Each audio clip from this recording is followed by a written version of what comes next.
तुमच्याबरोबर असं कधी झालं आहे का, दूध उकळायला ठेवलं आणि भसकन डोळा चुकून दूध सगळं खाली आलं, असं कधी झालं आहे का?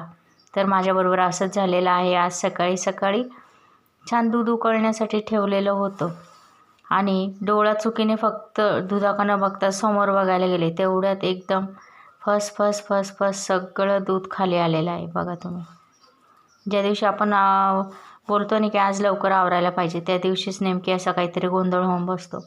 आणि आता हे क्लीन करणं म्हणजे खूप असं अवघड काम आहे. दूध सांडणे आणि ते साफ करणे एकदम अवघड काम असतं ते. बघा आता हे सर्व झालं आहे म्हटल्यावर ते क्लीन करणं आपलं कामच आहे.